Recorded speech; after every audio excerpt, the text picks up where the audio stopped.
YouTubers, it's Diamondback Predator here again, and today we're going to do a review of the Marvel Universe 3.75 inch Rhino. It was released in Series 5.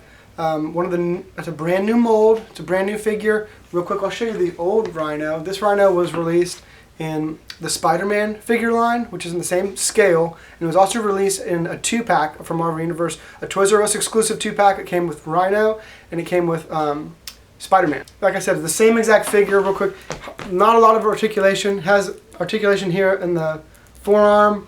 The forearm and in the upper arm. You can move the shoulders around a little bit. There's no articulation in the chest or the lower torso at all. The legs have very limited movement as well. Only up here in the, it's got a T-crotch is what we typically call this, but the joints aren't T-crotch joints.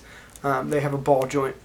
There's no articulation in the ankles, there's no articulation in the wrists. The head can't move up and down, but it can just move side to side. So now we're going to take a look at the new one. Completely different mold, completely different head sculpt. Obviously we'll get in the articulation here in a minute, but it's completely different. Real sec, we'll go ahead and look at the packaging. For Series 5 on Marvel Universe, they're all international cards, which is why they have multiple languages on them. It's the first time they've done this. Previously, there's been an international release and there's been just a U.S. release. But this time around, they've only made one version, and that's the one they're shipping out all over the world. So let's go ahead and jump into this figure and take a quick look at it. Another thing I want to mention was Series 5. In Series 4, there was a comic shot. In Series 3, you got a figure stand. Same with Series 2. You don't get any accessory with Series 5. It's just the figure is all you get. Okay.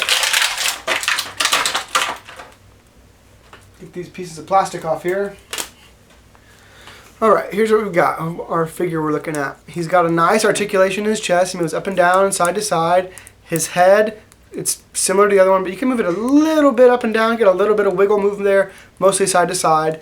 The shoulder joints are the same as the other figure. We have elbow articulation. Whoops, his wrist came out. But his wrist doesn't have a joint, it just moves around. And his elbows, however, they have more of a range of articulation. The knees and the thighs are the same ways. They've got a nice joint to each one of them, nice ball joint to each one of them. And the ankles have an ankle rocker, so you can move them side to side and back and forth. So that's the best, especially for a larger character like this. You don't see a lot of rocker ankles with the larger characters like this. So let's do a side-by-side of the old figure. One of the main differences you're going to see is obviously just his hide, his uniform. The older one, in my personal opinion, has a better hide-looking uniform. He's also broader than the new one. But this one, I don't know if everybody can see all these like little warts and things all over his body.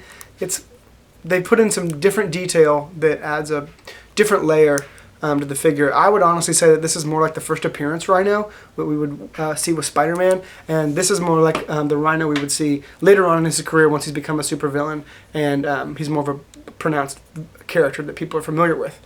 So I know this was a quick review, but we hope this helps somebody out there, another collector out there. Hopefully they want to get this Rhino in their collection, or maybe they want to trade out the old one and get this one. I'm not sure. But I'll see you YouTubers later. Diamondback Predator signing off.